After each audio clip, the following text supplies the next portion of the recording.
we have to operate of the itself is a matter of them already overstepping and doing something that is illegal and unconstitutional. So the only thing that will hold this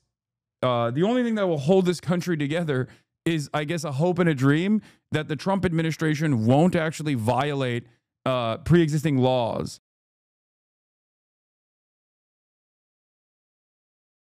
Let's get started with the Supreme Court. So for those of you who don't know, the Trump administration had a sequence of insane executive orders. Most of them are unconstitutional. And one of those executive orders was to revoke birthright citizenship. Okay. Now, obviously, this is completely unconstitutional. And they knew that it was completely unconstitutional, but they did it anyway. And what they ended up doing after getting an injunction from a lower court, from a court in, I forget which state, they had to put a pause on it, right? The case escalated all the way up to the Supreme Court, but there was one unique predicament in this. The Supreme Court decision was not around whether or not it was constitutional to, by executive mandate, revoke birthright citizenship. And it wasn't even, the Supreme Court decision was not even around whether or not birthright citizenship is constitutional or not, right? That wasn't what it was about. The Supreme Court decision revolved around another thing. How much power do state courts have in terms of stopping federal level decisions being made by the executive? And the Supreme Court decided they shouldn't have that much power at all. Here it is. The court has just released a potential landmark decision impacting the future of birthright citizenship in the U.S. The justices were asked to roll back nationwide injunctions against the president's attempt to redefine the 14th Amendment, which states that anyone born in the U.S. is automatically a U.S. citizen, regardless of their parents' citizenship status. It's been in place for more than 150 years.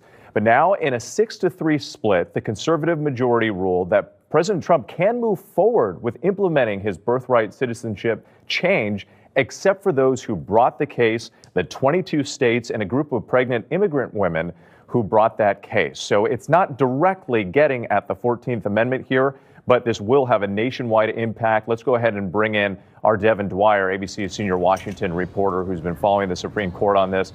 Devin, it's not as straightforward as I think a lot of people were perhaps expecting or hoping to hear. So break down what this actually means. Well, this was a big surprise, Whit, and this is coming from the youngest conservative justice on the Supreme Court, Justice Amy Coney Barrett, 6-3. What's interesting about this decision is that you don't make these kind of moves because the Supreme Court is obviously ideologically captured, right? And they work in a partisan manner. They don't they sometimes decide against the Trump administration, but I think all of those decisions come down to upholding the legitimacy of the court to a certain degree, while simultaneously making important decisions like this one that will be truly impactful, truly beneficial to the Trump project overall. This is, maybe I'm misunderstanding this. I'm not I'm not exactly a constitutional law scholar. I actually have a unique theory. I think it's all bullshit. But the way I see this is this is the kind of initiative you take only when you suspect that your movement is never going to lose power, which I think is ominous. I think this is the kind of moves that you make when you don't think that the opposition party will ever come into power, or at least you're operating on the knowledge that the opposition party is simply a controlled opposition party, and therefore they will never take advantage of this. What do I mean by this? Because going forward, let's say in the future where we still do have democracy, okay, in a hypothetical tomorrow where we still have democracy, right? Elections take place, Democrats win, and the Democratic Party that wins is actually resembling, I don't know, like a Zoran, AOC, Bernie, like a fighting Democrat Party that wants to take decisions at the federal level, behave like Donald Trump, right? But this time, instead of doing it at the behest of the corporate oligarchy, they do it at the behest of the citizenry, at the behest of the working poor, for example. The lower courts would not be able to issue injunctions against those federal decisions at that point, which, again, dangerous prospect for a party that might lose their grip on power. Not so dangerous if that party does not feel like they will ever lose their grip on power, or recognize that even if they were to lose their grip on power, they simply don't believe. They simply don't believe that the Democrats would ever take advantage of this. It's from earlier today. It's on the docket. Don't worry. You don't take away one of these powers unless you think the Democrats are never going to use it, or the Democrats are never going to be in power to begin with. Which also, of course, reminds me of, as you said, in a big win for Donald Trump, saying he can move forward with that executive order that he issued on day one, changing the definition of citizenship in this country. Practically speaking, it means the president can, in the next 30 days, begin to develop guidelines for how he would implement that. It does not mean, however, Whit, that this executive order is free from future legal challenge. Legal cases in 3 different districts will continue on the merits. The Supreme Court, in oral argument in this matter, did signal that it was skeptical that it could stand up to legal muster. But at this point, the court is really weighing in on the ability of individual judges in districts around the country to block a president's action nationwide. And what Justice Barrett said today is that an individual federal court judge does not have that authority to broadly block a president. The judge, he or she, can block an individual while a case is being litigated, and in this case that was upheld. So, this order, as it's implemented, cannot apply to those 22 states. It's going to be messy. It cannot apply to those particular pregnant women that are challenging this. But elsewhere in the country, and at the very least in the planning stages, the president can move forward, and that is a significant and surprising win for him. What the fuck is the point of the union if every federal law is up to the states? I mean, in a weird way, this simultaneously takes away power from lower courts, so it takes away state power, but it also in the future could take away federal power depending on who, or depending on what the decision is. Because now you can't have lower courts make injunctions that pertain to nationwide issues. You can't have you can't have a lower court stop the executive order or the things that may come from an executive order, unless it's up to an individual, I guess, unless it's directly impacting an individual.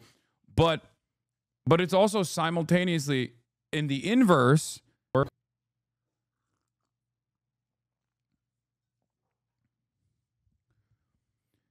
It purports to remove forum shopping in trying to get nationwide injunctions, but allows each district to interpret the Constitution in their own way, which in turn will create undue chaos and burden on the system, breaking it whole.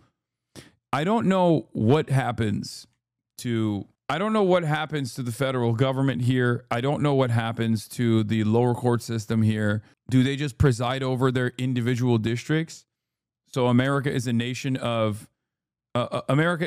divided of just whatever the jurisdiction, the judicial jurisdiction is, where you just have this weird balkanization of courts, where in some places you're under a totally different banner. You're under a totally different banner and a totally different set of rules, whereas in other federal court districts, you have a totally different set of rules. It goes even beyond state. I don't know. What is this? Why does this video have no audio? Decision, an amazing decision, one that we're very happy about. This morning, the Supreme Court has delivered a monumental victory for the Constitution, the separation of powers, and the rule of law in striking down the excessive use of nationwide injunctions to interfere with the normal functioning of the executive branch. The Supreme Court has stopped the presidency itself. That's what they've done. And really, it's been an amazing period of time this last hour. There are people elated all over the country. I've seen such such happiness and spirit. Sometimes you don't see that, but this case is very important. I was elected on a historic mandate, but in recent months we've seen a handful of radical left judges effectively try to Nationwide injunctions have been a seminal tool for the Federalist Society to legislate the conservative agenda for decades because they know the Republican cannot maintain popularity indefinitely. The fact that they are willing to do away with this power signals they are moving into a new phase of the master plan in which they are beyond worrying about insurances against electoral uncertainty. That is why I'm saying this is a terrifying decision. You only make a decision like this if you don't foresee yourself losing the grip of power at the federal level ever. Or even if you, in the off chance, lose that grip of power at the federal level, you know you have 100% confidence that your opposition is not actually going to use this to their advantage in the same way that you have to advance your desires, to advance your legislative agenda by executive mandate. That's why I think it's like a strange decision, because injunctions have been utilized by the Republicans in perpetuity as well when Democrats are in charge. You see what I'm saying? from getting the policies that they voted for in record numbers. That's a clown take. This is great. It prevents the courts who have no business in national decisions from interfering. Seems like something like that. Yeah, this makes no sense to me. Lower courts were out of hand with this. I mean, they're not. This ain't family court, brother. Like, this is... You're talking about federal courts. Like, what purpose do they serve? Also, the executive order is fucking completely out of hand. What are you talking about? The executive order revoking birthright citizenship is transparently unconstitutional. It is blatantly unconstitutional. They know it's unconstitutional, which is precisely why they didn't even try to fight it on the grounds of constitutionality, whether or not like this executive order is even remotely constitutional or not, because even the most ideologically captive Supreme Court would strike this down, which is why the angle of attack was on lower courts and their capacity to issue injunctions on executive orders that impact the entire nation. That's it. Zoomers really having their futures absolutely fried and further cooked in front of their eyes daily. That's a sidecar issue. I was talking about the courts themselves and their power range. To me, the power regular Fed courts had to stop things from passing was too high. I mean, I'm going to repeat this once again. You are talking like a man. You are talking like a man who personally believes that there will come a day when there will be a progressive party in charge that will take advantage of the additional power that they have at the executive office. Okay? You're talking like a guy who thinks there are, one, going to be elections in the future, which there might be, and there might not be, I don't know. And also that once the party wins those elections, they will also earnestly utilize this new unlimited power to their advantage to improve people's lives. And I don't think that's happening. It was a grave threat to democracy, frankly, and instead of merely ruling on the immediate cases before them, these judges have attempted to dictate the law for the entire nation. In practice, this meant that if any one of the nearly 700 federal judges disagreed with the policy of a duly elected president of the United States, he or she could block that policy from going into effect or at least delay it for many years, tie it up in the court system. I guess in a way, doesn't this also kind of give more power and importance to the Supreme Court as well, turning it into the only court that can make impactful decisions at the federal level? And it's also obviously notoriously much slower than a number of different lower courts that you could go to issue injunctions. And it's also completely ideologically captured by this president. And considering the demographic makeup of the court, it seemingly will maintain that power and maintain that slant for quite a while. I feel like it's very cooked overall. This was a colossal abuse of power which never occurred in American history, folks, prior to recent decades. Not good. Don't like it. We've been hit with more nationwide injunctions than were issued in the entire 20th century together. Think of it, more than the entire 20th century. Me. I'm grateful to the Supreme Court for stepping in and solving this very, very a big and complex problem, and they've made it very simple. I want to thank Justice Barrett, who wrote the opinion brilliantly, as well as Chief Justice Roberts, and Justices Alito, Gorsuch, Kavanaugh, and Thomas. Great people. Thanks for this decision. No, it gives way more power to the executive. He's basically saying you need to front the money and lawyers to challenge illegal orders, wait long enough for it to reach the Supreme Court. No, that's what I'm saying. No, I know. It gives tremendous power to the executive. It makes it infinitely harder to fight back against. And also, it adds a timeline on this that otherwise would be much faster, while simultaneously removing the power of injunction from lower courts and giving the only power to the Supreme Court, which once again is, at least in our lifetimes, most likely going to continue being slanted in a right-wing supermajority. So a lot of things would have to go super well for the Democrats. The Democrats would have to dramatically change their outlook. They would have to fight fairly hard to change the system, and maybe even like add new Supreme Court justices to the bench, like take the number up from 9 in an effort to somehow change the ideological makeup of the Supreme Court. Like, none of those things are going to happen, especially with this party that we have in our hands. And thanks to this decision, we can now promptly file to proceed with numerous policies that have been wrongly enjoined on a nationwide basis, and some of being birthright citizenship, which now comes to the fore. That was meant for the babies of slaves. It wasn't meant for people trying to scam the system and come into the country on a vacation.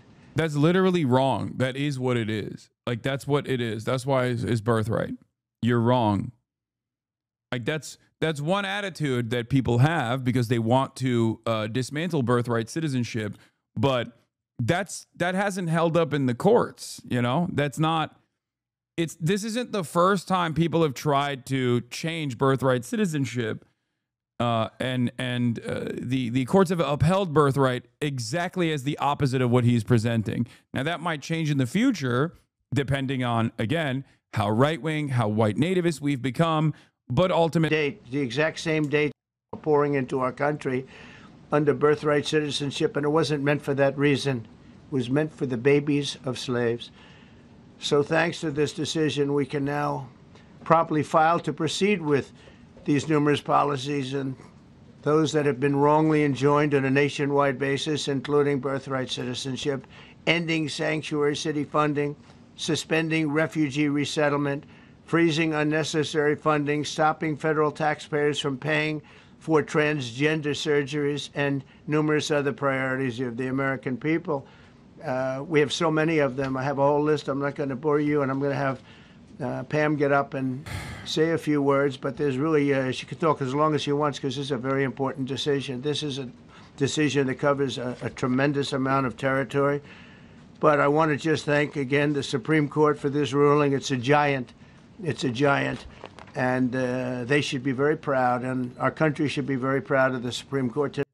Truck driver argument isn't the best. Truck drivers unanimously dislike immigrants. Are you fucking stupid? In this conversation, the person is not an immigrant, dumbass. The person is an American-born, formerly recognized by every state American citizen. This calls into question whether they are still recognized as an American citizen in every single American state. If you destroy birthright citizenship, and not directly destroy birthright citizenship, but try to tackle birthright citizenship by executive order, and then contest the power that the lower courts have in issuing an injunction, a nationwide injunction, and unless you can like issue a injunction in every single fucking court, or have the Supreme Court directly issue a decision on the main problem in and of itself, then you create this like weird patchwork where You have a not so united states of America, a balkanized America with different legal systems and different forms of citizenship. Like it literally takes us out of even like a European Union style structure. It's like worse than that. Today, and with that, I'd like you to listen to the words of Pam Bondi. She's an incredible attorney general. We're very proud of her. And as you know, Todd Blanche is with us, and we have so many others that worked on this case. Does that mean you will be illegal? No, because I'm an American citizen right now. Unless they denaturalize all people that were previously also recipients of birthright citizenship, then no. Which they might. Who fucking knows? I don't know. Sky's the limit, I guess. You know? And other cases. And I think they're doing a great job. Probably Pam, not, please though. say a few words. Thank you, President Trump. Thank you for fighting for all Americans. Americans are finally getting what they voted for. No longer will we have rogue judges striking down President Trump's policies across the entire nation. No longer. Today, in the 6-3 opinion, Justice Barrett correctly holds that the district court lacks authority to enter nationwide or universal injunctions. These lawless injunctions gave relief to everyone in the world instead of the parties before the court. As the Supreme Court held today, they turned district courts into the imperial judiciary. Active liberal judges have used these injunctions. Like, the reason why this exists, in theory, is so that the lower courts could expeditiously protect citizens and not create this legal limbo, right? Not create a structure where people are left unprotected, where people have to issue, where people have to get together, figure out what kind of harm that might come about, illegal and unconstitutional decisions that the executive orders are creating to create a class action lawsuit and then try to go to every fucking court in the state, in the nation, and protect themselves that way, with the hopes that like all of those court cases will protect them at the end of this long, convoluted, and expensive process. I don't understand what this makes America look like, if that makes sense. Like, I don't know what America looks like going forward. I don't know what the American legal system looks like going forward. Like, we're just basically hoping that the administration that has routinely done illegal things and routinely overstepped the amount of power that the executive office is supposed to have, that is fully abiding by this theory that the executive office is supposed to be like a fucking monarchy.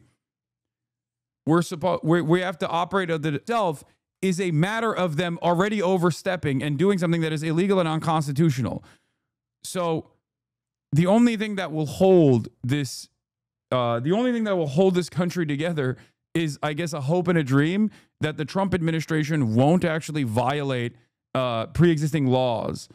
A reminder, a random Fifth Circuit Texas judge, age 89, blocked all of these nationally under Biden, banned non-compete agreements, student debt forgiveness, cracking down on payday lenders. Supreme Court, then it's fine. Just so everyone remembers how corrupt this court is. Yeah, no, 100%. That's why I'm saying this is terrifying, because you only make this decision if you think that either A, the Democrats will never come back into power because there might not be another election ever again, or when they do come back into power, they're not going to fucking do this. They're not going to do anything like this. They're not going to use the additional power that they have to change, I don't know, to help the working poor somehow.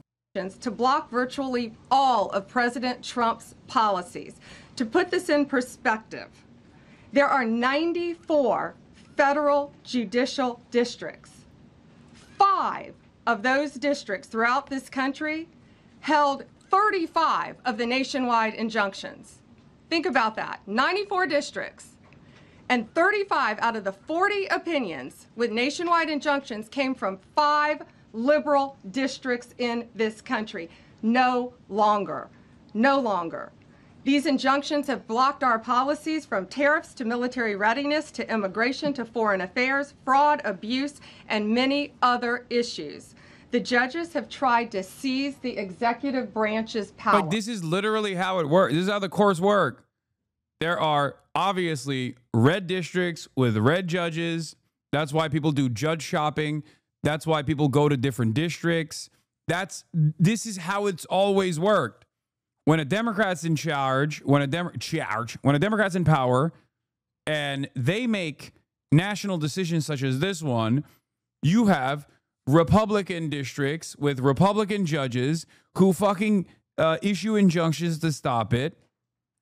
And when Trump is in charge, you have liberal judges in Democratic districts that stop that as well. It's this weird balancing act. Okay? Trump is just tossing that aside. He's just like, nah, no more of this, which is supposed to. And they cannot do that. No longer. No longer. And on immigration, on a side note, today marks 2,711 arrests on these terrorists and these gangs. Total arrest today with HSI investigations. And thank you, Stephen Miller. Thank you to Homeland Security. Okay, shut the fuck up. Here, let's see what he takes. He's going to take questions from here on out. A very liberal state or a liberal judge or a liberal group of judges could tie up a whole country for years because their decision was sometimes. Or when a liberal is in charge, Republicans could do so permanently. They could permanently eviscerate any kind of initiative taken by the executive when the executive is Democrat. That's the whole point of these injunctions. Take years to overturn. We've overturned many of the decisions, but it would take years to do it. And we have to act quickly when it comes to illegal immigration. We have murderers, killers, we have drug dealers, we have what they've allowed to come into our country. Should never be forgotten. It should never be forgotten what they've done to our country. And we have to be able to act very quickly, and we're going to do that. Thank you. Justice Amy Coney Barrett, sir, I know that you praised her and her opinion here in this case. She has taken some heat, though, from some of your supporters who have labeled her weak, a squishy, a rattled law professor. What is your take on that? I don't know about that. I just have great respect for her. I always have. And her decision was brilliantly written today. From all accounts, yeah. Transgender rulings, Mr. President. What would you say to Americans who fear that this is more and more concentration of power in the White House and the executive? Well, this really brings back the Constitution. This is what it's all about, and this is really the opposite of that. I mean, the question is fine, but it's the this is everything that is in Trump's favor that corresponds to the multi-decade Republican project of the unitary executive theory, which is directly undermining the fundamental principle of the Constitution, or why it was even written, which is no kings, is actually the most constitutional thing you can do. Like, if the Constitution as a document is, if there's one primary takeaway from the American Constitution as a legal document, it is that it's supposed to be anti-monarchy, okay? Anti-king. That is literally the most important part of the United States Constitution, is that you are not supposed to be a king. You're not supposed to have a king. There's supposed to be a separation of powers that stops kingship from happening, stops monarchy from happening. It's the entire purpose of the American state. It was the whole reason why there was a Revolutionary War at all. It was to overthrow the dynastic monarchy rule, okay? That's it. There was a whole bunch of other stuff that they wanted to do as well. They were obviously white slave owners, so, you know, I'm not getting into the weeds of it, but like the one thing is no kings. This is yes kings. We're moving in the direction of yes kings. So it's technically the most unconstitutional initiative that you can engage in. And it's so funny that he's just like, nah, this is, you don't understand. This is actually super constitutional. This is exactly what the framers intended. It's not. Not that matters all that much to someone like myself. But of course, I will still try to weaponize the pre-existing institutional power and control that is out there to the advantage of the citizens broadly, if there is ever such an opportunity, of course. And Trump is gutting said institutional power at an alarming rate right now. We're moving slowly but surely into. We are moving slowly but surely into this this even scarier position where we go from shredding the powers of the courts to basically weaponizing the courts at the behest of whatever Donald Trump wants to do. Because there is a turning point here. If you were to go back to Nazi Germany, you have pre-Nuremberg race laws, and then you have post-Nuremberg race laws. When you put in a new set of laws that basically solidify, basically calcify the whatever hierarchy that you want to design society around, all of a sudden, then the courts are going to be hostile to the needs, and they kind of are already in many respects. But this accelerates that process as we move into the next step, the even scarier step, which is when the courts actually work in favor of the fascist, accelerating fascist state. The opposite. The Constitution has been brought back. Thank you so much, President Trump. Illegal crossings in the border are zero now. Zero. Does everyone hear that? Zero. Trump 2028. Do you intend, President Trump? Who's that guy? I like him. He's working the cameras. With this new reality, President Trump, in the border, do you intend to engage personally with leaders from South America, not only Central America, in order to tackle I do that anyway. This situation I do that anyway. And if you have a perspective of meeting some presidents from South America, as Brazil, for example. Well, you should, as an example, not South America, but NATO over the weekend. Yeah. They have great respect for our country now. They did things that nobody thought was. Turkifying at an alarming rate. We will once again. The Turkification of America is imminent. I repeat, the Turkification of America is imminent. Possible. They took funding from 2% to 5%. Nobody thought they'd ever pay the 2%, and now they're paying the 5%. It's over $1 trillion more a year. Think of that, $1 trillion. Nobody thought that could happen. That's a different group of people, different countries. But we get along with a lot of countries. We are respected again. Our country, the U.S., is respected again. Was not respected 6 months. Yeah, oh, totally. That is so right. So right, King. Everyone's constantly talking about how much they respect us, bro. Doors open. Months ago, I can tell you. Can we ask about the big beautiful? Yeah, go ahead, please. Yeah, Mr. President, you have a deadline coming up on trade in 2 weeks. Which countries, if On any, what? on trade, on tariffs, Yeah. sir? Which countries, if any, are close to agreements with the administration? Well, that's an interesting question.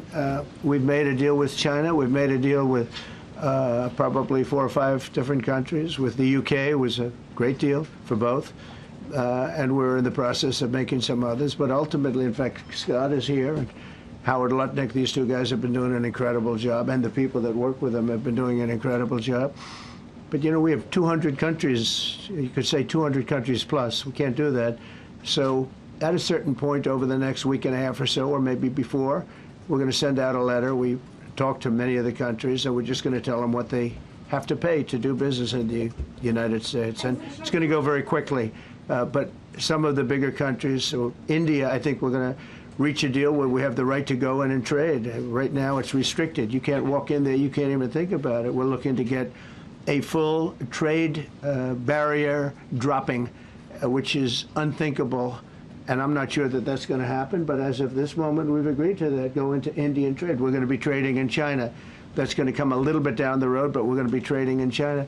We have a lot of great things going, and we're getting along with countries, but some will be disappointed because they're going to have to pay tariffs. And we've taken in already hundreds of billions of dollars in tariffs. No inflation. The only problem we have is we have a Fed guy that doesn't understand what's happening, and it would be great if he'd lower the rate because we'd be able to borrow a lot cheaper. Yeah, go ahead, please. Mr. President, a question.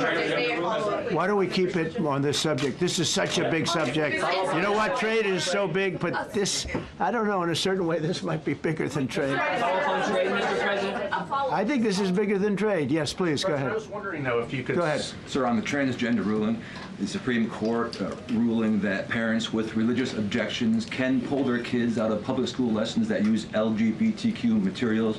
Pam brought it up. Your reaction to that ruling today, sir? I think the ruling was a great ruling, and I think it's a great ruling for parents. GDP report comes out on Monday, so we will officially be in a recession. No, you don't understand. It's a different terminology that they will use to describe it.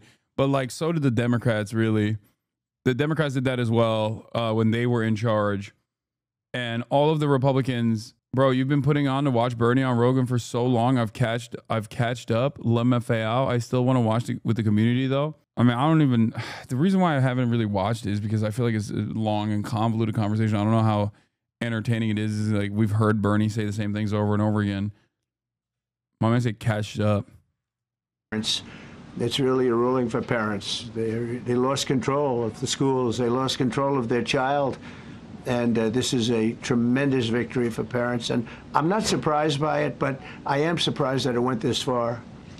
It took us to bring life back to normal. So it's wonderful. It's parental.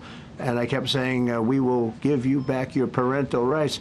They were taken away, and this is a tremendous victory for parents. Yeah. Mr. President, if you look at the back at the last week, it's been extraordinary in terms of the action in the Middle East. You were at The Hague. I'm wondering now, hell of a week, hasn't it? I'm wondering now if you believe that Iran.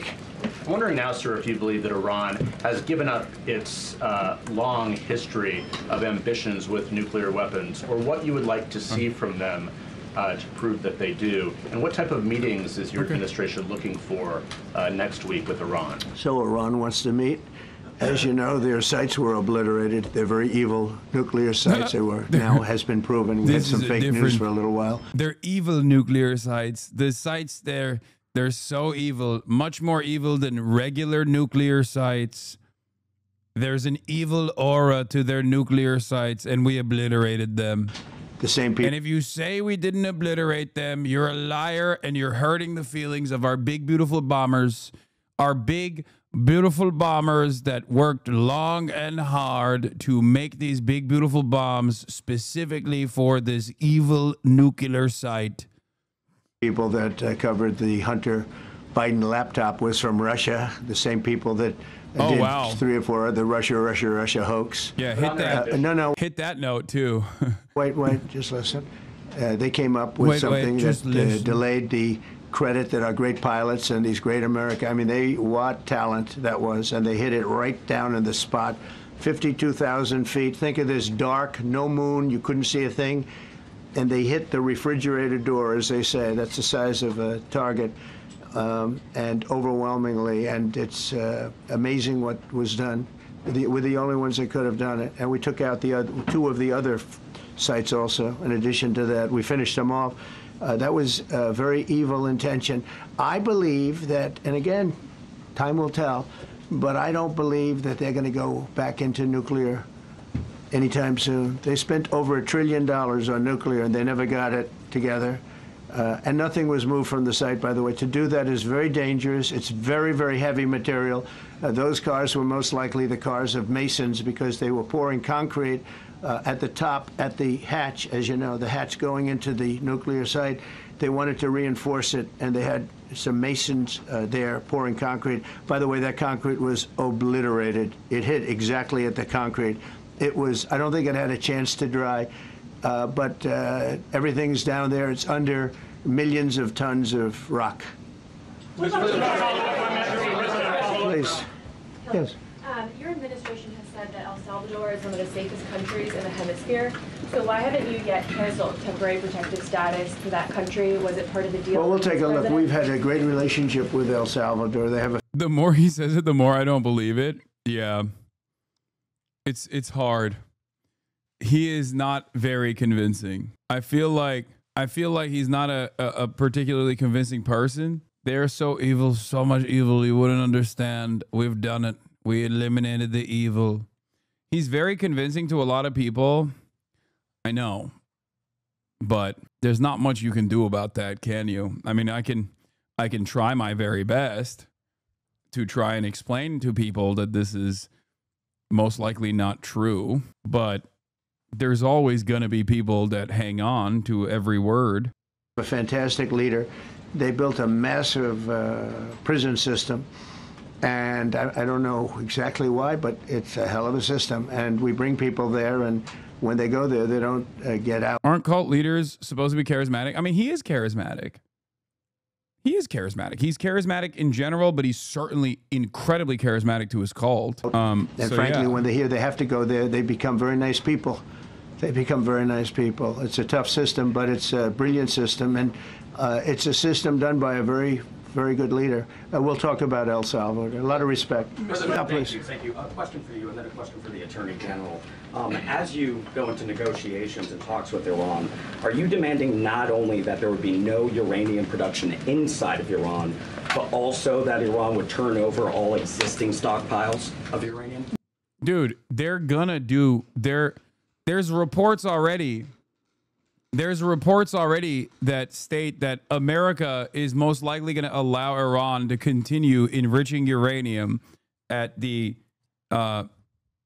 level necessary for civil use, and that they will maintain their nuclear facilities. So I don't think that, I mean, who knows? Who knows with Trump? Okay, remember, and it's not just Trump. Well, you know, we're a little early for that, but something like that, yeah, we'll do something like that. Let me say that I've been saying for 25 years, even as a civilian, you cannot let them have a nuclear weapon, and that's what happened. It's been obliterated. It would be years before they could ever get going, and I really think it's probably the last thing. They have to recover from a hell of a tough war. Would you also be demanding that the IAEA have full rights to inspect in Iran? Or somebody, yeah, or somebody that we respect, including ourselves. And a question for both the President and the Attorney General. Under birthright citizenship, if this is implemented, who would be tasked with actually vetting citizenship?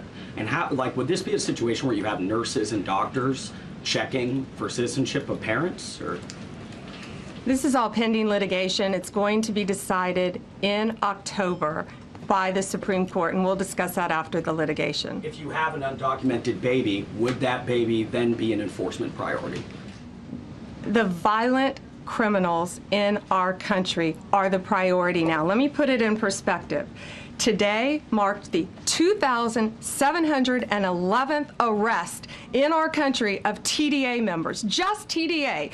Everyone in this room agrees they are one of the most violent criminal organizations in the world. And the Biden administration let them walk into our country for the last 4 years. 2,700. We cannot let these baby criminals into our borders. The Biden administration let these baby gangsters into our national boundaries, creating a network of baby gangs going goo goo gaga. In the past, when we had white babies that said goo goo gaga, that meant something along the lines of, I need milk, breast milk. I want to play house. What these criminal gangster babies are doing when they say goo goo gaga is they're saying it Mexican style. And everybody knows goo goo gaga Mexican style means, where is my fentanyl? Please put fentanyl in my binky. I need fentanyl to serve the white babies in the kindergarten. We must stop the baby terror. 111 of them today have been arrested in our country. That is the priority of Donald Trump. That is the priority of this country, of Homeland Security, of all of our lawyers, of FBI. That's the priority. That will be discussed in October when the Supreme Court hopefully rules in our favor, and we're very confident of that. But you should all feel safer now that President Trump. Hamas Diddy Epstein Piker once said, old enough to count, old enough to mount, your family is full of pedophilic mud people. How's it feel to see your brothers die in a fiery blast? Thank you for your wonderful contribution to the discourse, chatter. I urge you to go and get some medication pronto. I think we've reached the maximum position. I think we've reached the maximum position of haters where they're so fucking angry at the mere sight of just me existing that they don't even make sense unless you're also locked into this like incredibly vile echo chamber that they're a part of. Like, this is a signal to no normal person that's in the periphery watching and going, hey, I wanted to tune into this political commentator to hear what he has to say about, like, you know, the Trump administration's new initiatives here. Like, what will the lower courts look like, right? Like, no one is going to look at this and be like, well, he seems to have some normal fucking haters. Let me dive a little bit deeper into what these guys are saying. Like, they've gotten so angry at this point that they can't even like make a reasonable criticism. They can't even put out reasonable criticism that might actually bring more people to their cause. What even is a mud person? I think it's just like he's being racist. Like, he's saying like, I'm a mud person and my family's like mud people because we're, you know, Turkish. I guess that's what it is, you know? Yeah. This guy. For the 1800s, it was a very turbulent time. If you take the end day, was it 1869 or whatever, but you take that exact day, that's when the case was filed. And the case ended shortly thereafter. This has to do with the babies of slaves, very, very obviously. And I think we're going to win. People I don't think they went about discussing it right. I came along and we looked and we said, wait a minute, this is wrong. We've been looking at birthright citizenship wrong for years, but they've used it. The cartels have used birthright citizenship to get very bad people in, and what Pam's doing and what Todd and everybody else, what they're doing at DOJ and all over, FBI, ICE, Border Patrol, these are incredible people. They're trying to keep our country safe, and they don't want to have people come in. This is just another way that they get illegal immigrants into our country, and in some cases... No, that's not the case at all, as a matter of fact, because it's still constitutionally protected. Birthright citizenship is still supposed to be constitutionally protected. It is not a way to smuggle illegal immigrants into the country. It's a way to increase the American birth rates, which is seemingly something that you're supposed to be very concerned with. So I cannot figure out why Donald Trump and his administration is particularly disturbed about the number of American citizens growing, the population size growing. These are not undocumented immigrants. These are American citizens, natural born, not even naturalized American citizens, natural born American citizens. They're just American citizens. That's all they are. So when you say they're not American citizens, including maybe even people like myself, you're basically saying that you are in the process of picking and choosing who gets to be a citizen and maybe even potentially denaturalize people for not being sufficiently American by your metric. Now, considering that in the eyes of the law, this constitutionally protected rule that implies that these people are American citizens, why is it that you're calling them illegal? Why? What is the additional factor here? Is it perhaps whatever you consider to be a real American versus a fake American? I don't know. Kind of feels like it, no? Very, very bad ones. Go ahead. Thank you, Mr. President. On your tax bill, if I could for a moment, senators are racing to rewrite parts of it right now after the Senate parliamentarian ruled that sections of it were outside of the process that they're using to get this through. Do you think that senators should respect the decisions of the parliamentarian? And what have you personally done in the last 48 hours to try and get Republican senators who are against the bill to a yes? Well, look, it's a great bill. It's a massive tax cut. If it's not approved, your taxes will go up by 68%. Think of that, 68, a record, the highest in the history. The Democrats won't approve it only because politically it's so good for the Republicans. The Democrats aren't approving it. But think of what they're not approving. They're not approving border security. We've done a great job at the border, but we have to add some wall. We have to do, various things. We have no money for that. We have no money for the border. We have no money for so many things.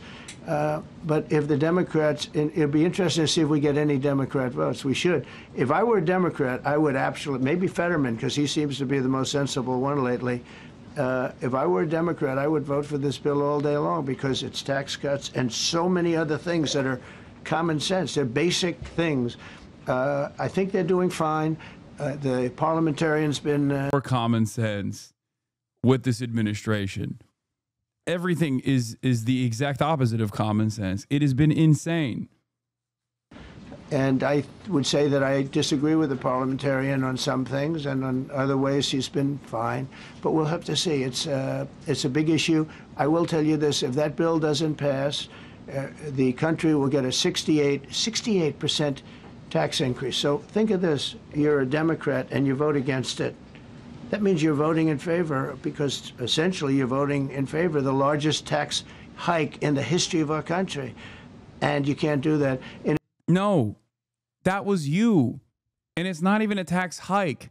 It's just going back to the previous levels that you changed in your first term. This is the way that Republicans, in an effort to avoid additional Congressional Budget Office scrutiny, the way that Republicans do their tax cuts is, at least in the history at least in recent American history, is always to sunset them, okay? Knowing full well that by the time the sunset provision kicks in, there will be a tax. They can present it as a tax hike, right? Normally, this was supposed to be the issue that the Democrats have to deal with because Trump thought that he would be a two-term president. Okay, he didn't. He did become a two-term president, but not in the way that he thought he would be. So now he has his own tax cuts sunsetting and raising taxes back to the level it was at before he actually did the tax cuts, with the exception of the corporate tax rate, which he permanently cut. So when he says the Democrats are voting for a tax hike, it's not. It's just your bill that you passed last time you were president. In addition, we're cutting costs by $1.7 trillion, and it won't affect anybody. It's just fraud, waste, and abuse. Mr. President, a leading global economist just did a 180 and says your tariff plan, you may have outsmarted everybody with it. Oh. What is your message? I love this. I love this question. This is the favorite. This is a bit. You are exactly right, and it's how these bills pay for themselves by expiring tax cuts and putting in austerity measures down the road. This big, beautiful bill has taken it to an extreme. All of the benefits and tax cuts are instant, but all 100% of the how do we pay for it don't even start for 4 years. It's insane. And of course, the how do we pay for it is literally cutting the existing social safety nets. For the record, it's tax cuts for the wealthy. Because the tax cuts for the wealthy are always going to be far larger than the tax cuts for people like yourself in this chat.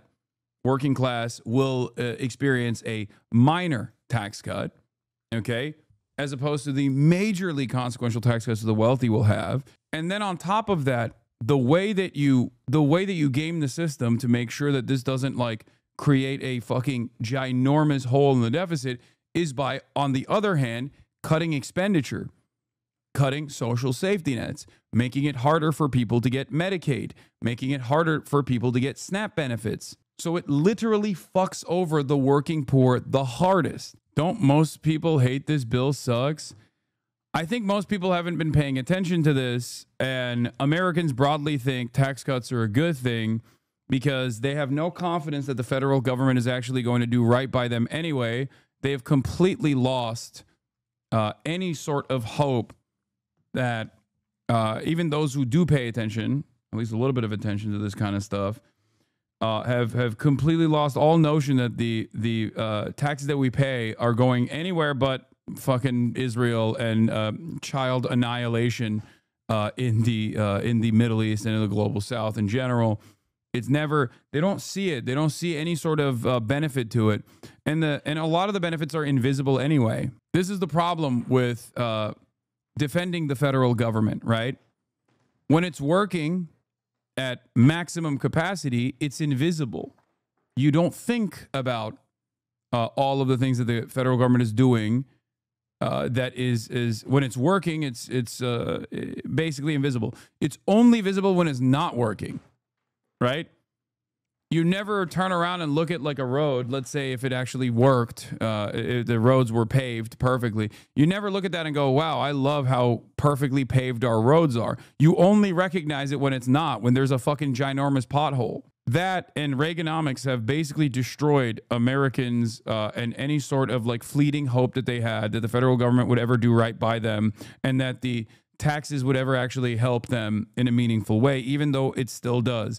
Even with the uneven distribution, even with all of the expenditures going mostly to the military industrial complex and all these other ridiculous places, even with all the bloat, even with all the private-public partnership that's basically just a subsidy for private corporations to not really do the things that the government is supposed to do efficiently, there is still a bunch of those taxes that go to education, healthcare, and the social safety nets, right? Having said that, most Americans either A, don't see it, or B, only see the worst parts of the government not working or failing to work, and therefore they are way more invested in what is known as starving the beast. Changing the attitude requires changing the broad American attitude.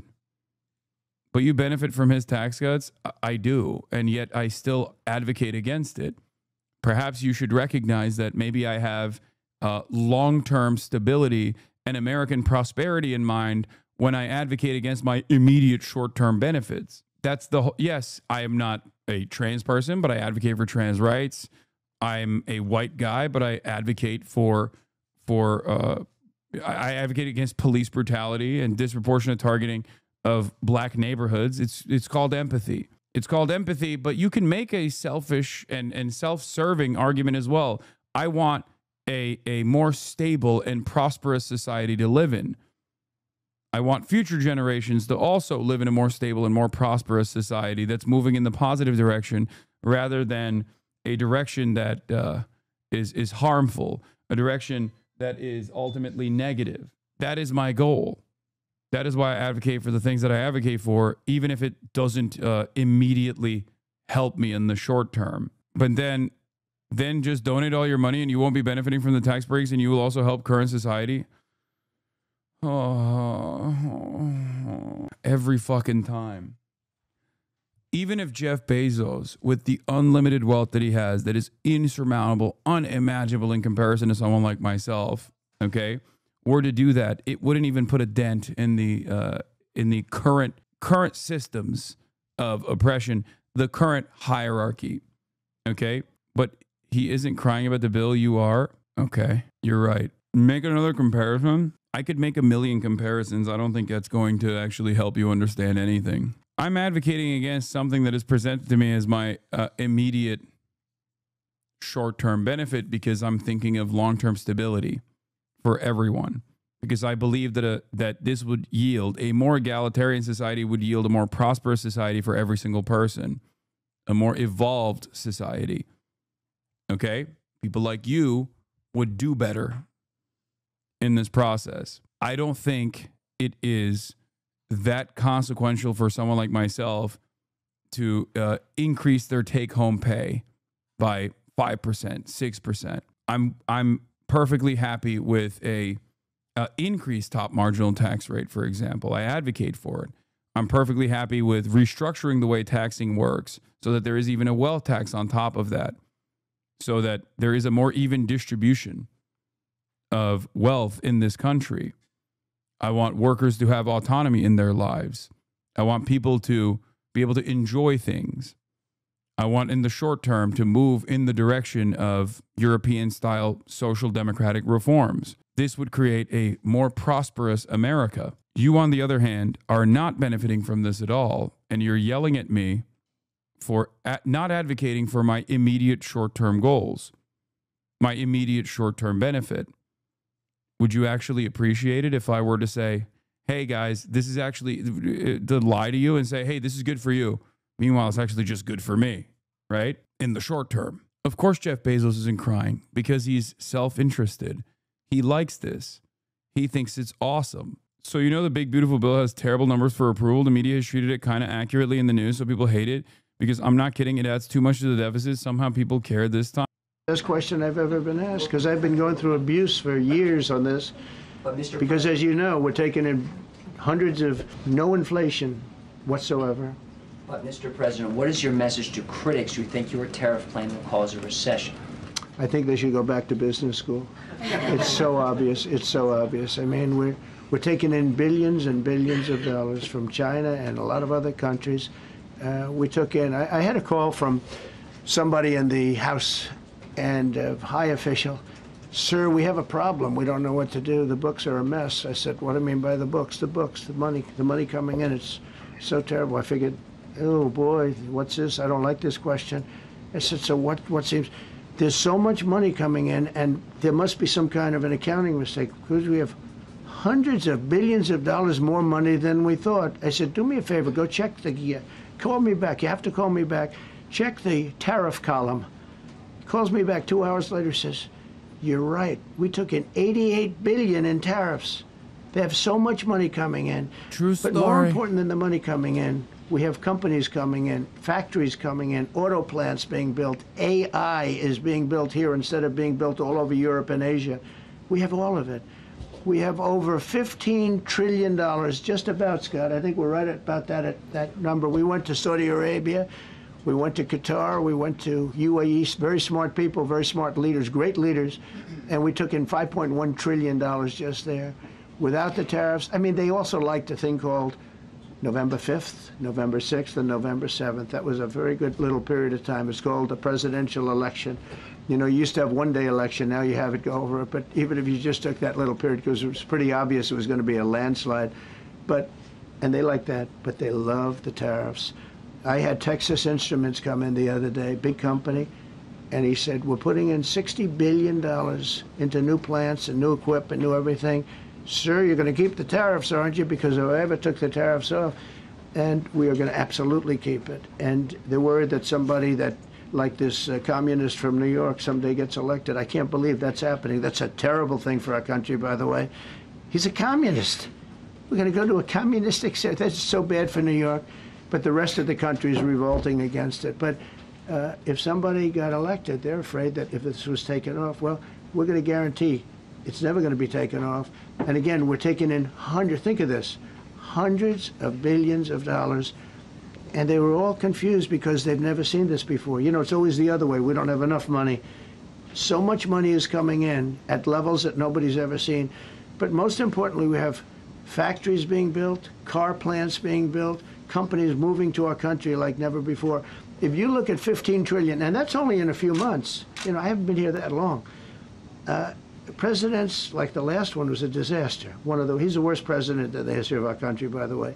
What he did on our border can never, ever be forgotten. To me, that's the worst of all the things, and he's done some terrible things, grossly incompetent. Nobody knew it was him, because I don't think it was him.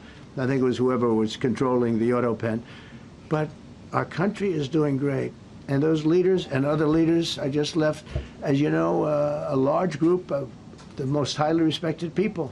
And that includes big countries. When you look at Germany and France and Spain, although Spain didn't come through, but they will. By the way, guaranteed they will. That was the only country that sort of tried to hold back on putting up the money. But just so you know, they said, it's unbelievable what's happened to the USA. You were a dead country. We didn't respect the country, the leader. You were dead as a doornail.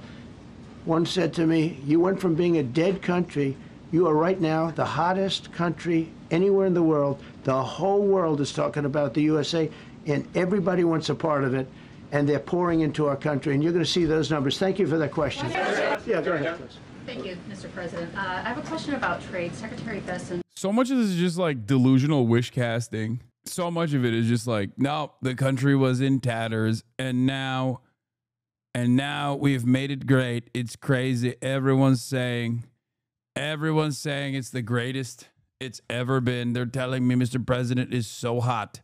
Hot, hot, hot. Yeah. Also, obviously, the U.S. economy shrank faster than expected. has said that he hopes Hot, hot, deals hot. with major partners will be done by Labor Day. So if some deals are not done by your July 9th deadline, will some countries' tariffs go back up, or will they stay where they are Well, now? there are some countries that are used to ripping us off, to be honest with you, and I don't want to name them, but you sort of can name them. And they're so used to just, you know, taking it billions and billions of, look, we had a trade deficit of more than $1 trillion. Think of a trillion, a trade deficit. That's because nobody cared. We cared a lot when, you know, I took in hundreds of billions of dollars in tariff. We had the greatest economy in history up until now. I think we're going to blow it away. But during my time, and especially prior to COVID, we had the greatest economy in the history of our country. I think we're going to blow it away now based on the kind of numbers that we're seeing. But some countries are very angry because they've been ripping us off for years. They've been making billions and billions of dollars. There was nobody to negotiate with. They could do whatever they want. They charged us tariffs, by the way, at numbers that we've never seen before. And we ended up losing much more than $1 trillion a year. $1 trillion a year on trade. And now they're being met with a force that's far greater than them, and they don't like it. So they're upset because instead of making, you know, $5 billion, they're going to break even. Or they'll make a little bit. I want to be nice. They'll make a little bit. Or we'll make a little bit. It's a big difference. Yeah, please go. Go ahead. Red dress. On the 2020 election, is there any more information on the special prosecutor? So many Americans still have questions about the 2020 election. And speaking of rogue judges, would you consider appointing somebody at DOJ maybe to investigate the judges that allowed for the political persecution of you, your family, and your supporters during the Biden administration? I love you. Who are you? I'm Kara from Lindell TV. Well, that's just a very nice question. Mike Lindell from Michael Pillow's television network. And it's not a setup. I have no idea who you are, but I appreciate that question. All I can say is we're not here for that. I hope so. I hope they're doing a thing because that election was rigged and stolen, and we can't allow that to happen. You know, a lot of people tell me, sir, you just won the greatest election in the history of our country. No one is telling him that. Won all 7 swing states, won the popular vote, won everything. Sir, go marginal on with your victory. life. And many people that say that, good people, friends of mine, then you have people that say that same thing, go on with your life, but you have to find out what happened because you can't let that happen again. Look at what this lunatic did. Look at what he did. He opened our borders to people that were murderers, 11,888 to be exact, murderers, and we've captured many of those murderers. That's not. I like that they've reduced the number because initially they were saying 13,000 and now they're saying 11,000, which of course is a misunderstanding, either deliberate or because they're fucking stupid. Who cares? Of how many crimes have been committed by undocumented migrants in the past like 20 years, okay, or even longer than that. The idea that like there are 11,000 new murders that took place under the Biden administration by undocumented migrants is wrong. It's just incorrect. It's not correct at all. I think, it was over 40 years. Okay. It was an assessment made that the Department of Homeland Security doesn't even agree with. Like when Trump says 11,000 murderers that came in under the Biden administration did 11,000 murders and we caught all of them. That's just wrong. That's just a lie by true. What's correct is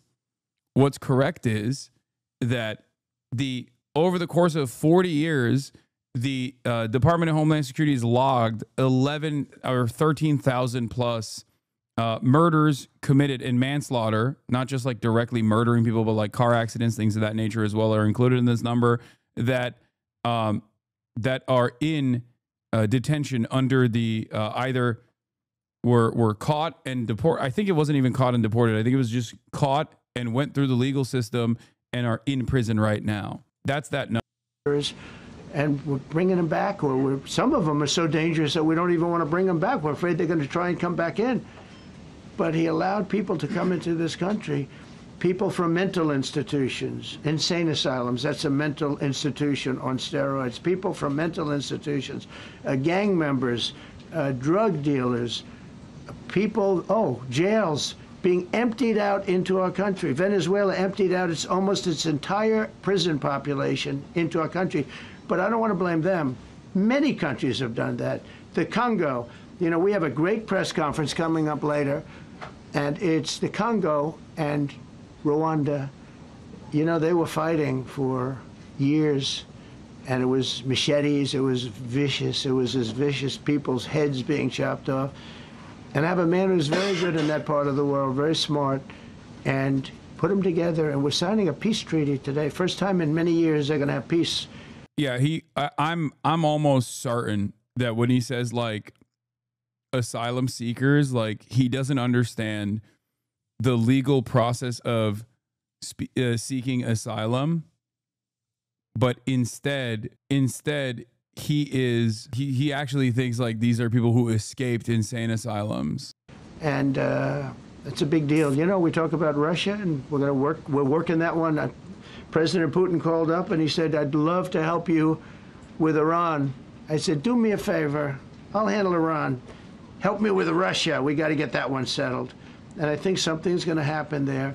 But we did some great work. India and Pakistan. That was going to be maybe nuclear. We did that. We did a lot of work. I don't know if there's ever been a president that's done much more. Serbia, Kosovo was going to go at it. Going to be a big war. I said, you go at it. There's no trade with the United States. They said, well, maybe we won't go at it. That's what happened with India and Pakistan. He's so good. He's stopping conflicts from even happening ahead of time. That's right. 100-year war, they're saying. France and England. You'd think they're friends, but they're not friends. They were about to do a 100-year war. I said, don't do it. Don't do it. I'll tariff you. I'll tariff you into oblivion. Immediately, they stopped. They stopped dead in their tracks. They were trying to expand. They were saying, we're going to take over Austria. They're German. We're German. I said, don't do it. I said, don't you dare do it. They stopped dead in their tracks. Before they could reach Poland, I told them, don't, I'll tariff you. No president has ever done this before. Oh, that's funny. Pakistan. I was negotiating with both of them, and I said to Scott, I said to Howard, cancel all deals with India and Pakistan. They're not trading with us because they're in a war. They called back. What do we do? I said, he wanted Sudetenland. It's the apple of his eye. The chancellor came to me and said, we want this. We want it bad. I said, no, Chancellor, you will not. You will not get it. You want to have trade with the United States. It's great. But you want to go and start using nuclear weapons on each other? We're not going to allow that. And they both agreed. Both have great leaders. They both agreed not to do it. So we did a lot. But I appreciate that question. Thank you so much. Yes, Thank please, you, Mr. Orange. President. Thank you, Mr. President. I was just speaking with Senator Ron Johnson on the One Big Beautiful Bill, and he says he really wants to get to yes for you and get this accomplished. He does. He's a good man. But he also said that he needs more time, and he is not certain that the July 4th deadline is possible. Well, then he's not such a good man. Because there's too much work to do. He's a good man. Ron Johnson's doing a good job. He's very committed. Every Republican senator is committed. And, you could have a couple of grandstanders, in all fairness. You could have somebody else. And it's very dangerous because our country would go from being the most successful country in the world to who knows what happens with the because they like high taxes. I don't know what happened. All my life, I'd grow up and I'd watch politicians talking. I'd say, oh, that's fun. He's and live they were again. always saying, we will cut. I find it hard to believe, but he maybe has a chance. They want to raise your taxes. So they want to see a 68% tax increase. What is the 68% number he's talking about? Is that also made up? What he's talking about is that, okay, sunset provisions, for those of you who don't know, are designed in a way to basically sunset, right? The assault weapons ban, for example, had a sunset provision and back in the day, there is a timeline where the tax cuts or whatever provision you have expires, okay?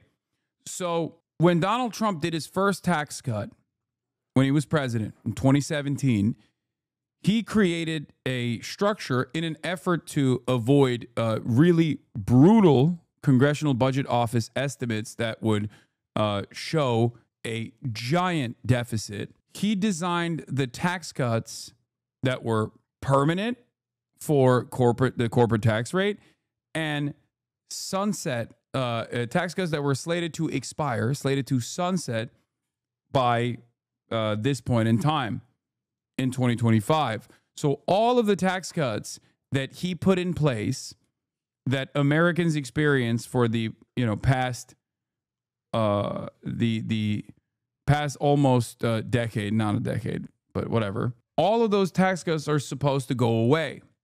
So he's presenting it as a tax increase.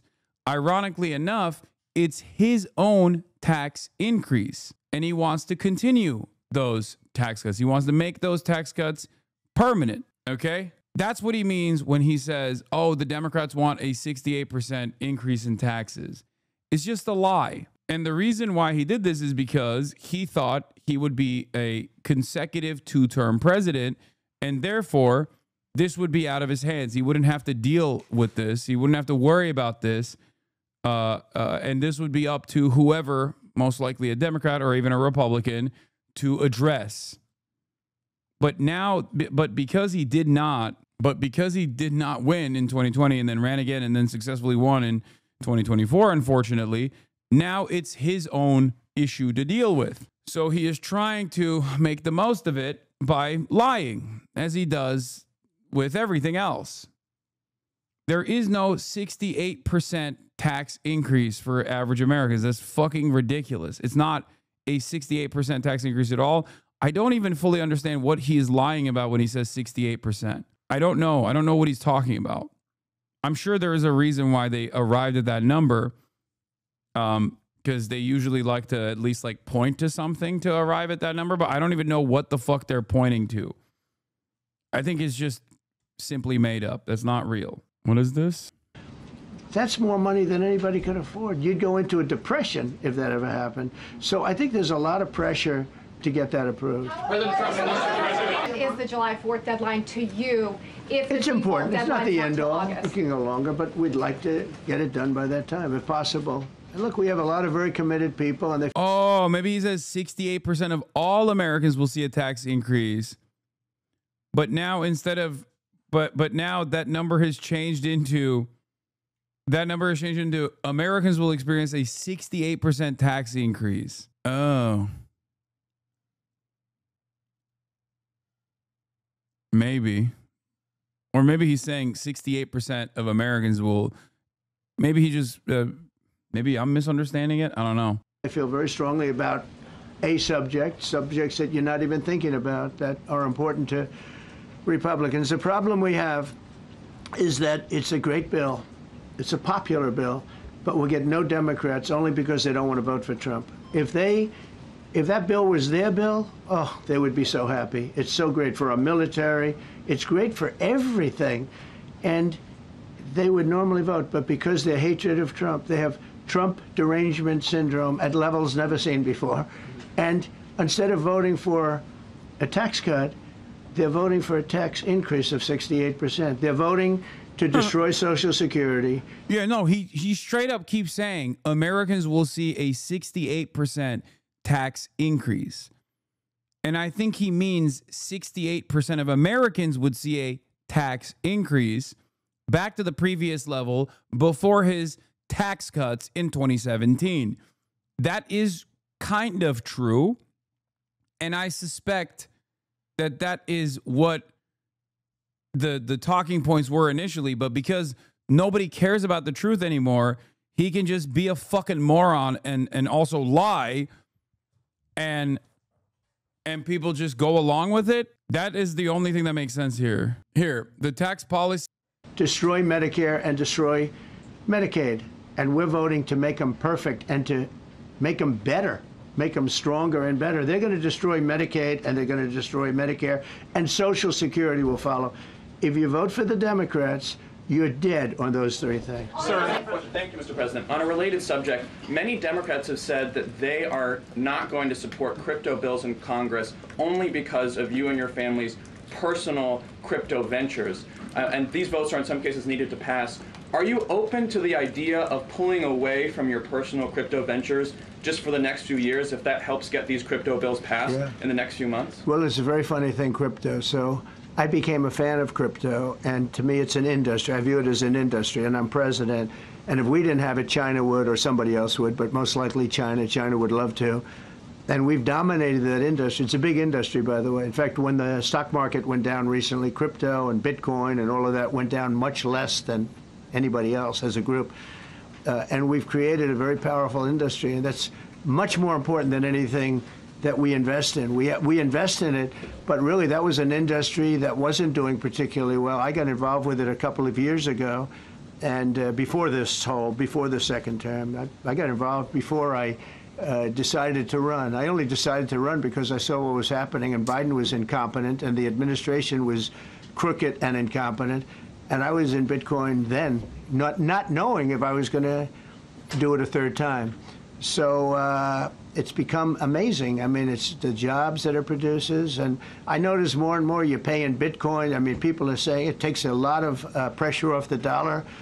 And it's a great thing for our country. So I don't care about investing. You know, I have kids, and they invest in different things. They do believe in it. But I'm president, and what I did do there is build an industry that's very important. And, you know, if we didn't have it, China would. Okay. Sir, Mr. President. With the glasses, gentlemen, go ahead, please. Go ahead. Thank you, Mr. President. So, are you going to cut funds in the sanctuary states, like, for instance, California? They keep supporting illegal immigration, and then these people work under Yeah, we're the giving table. them a hard time. And also, in a foreign policy question. I mean, they don't have a governor in California. They have a man that wants to give away everything to people that nobody's seen before. If we didn't go into Los Angeles with the military, which did a fantastic job, but if we didn't go into Los Angeles bringing in the National Guard, I would have brought the military if it was necessary, because you have to. We have the right to. That was another thing upheld by the Supreme Court. But if we didn't go in with the National Guard and be strong and tough, you wouldn't maybe have Los Angeles. It would be like the rest of California, the rest of Los Angeles. They lost 25,000 houses in a fire. They should have lost none. You know, I sent the water down. I had to break into their water supply because they just refused to do it. They're crazy. There's something wrong with them. They have plenty. The fuck does that have to do with the undocumented migrants? What is he even saying? Plenty of water. They don't have droughts or anything. They have plenty. We let it come down from the Pacific Northwest.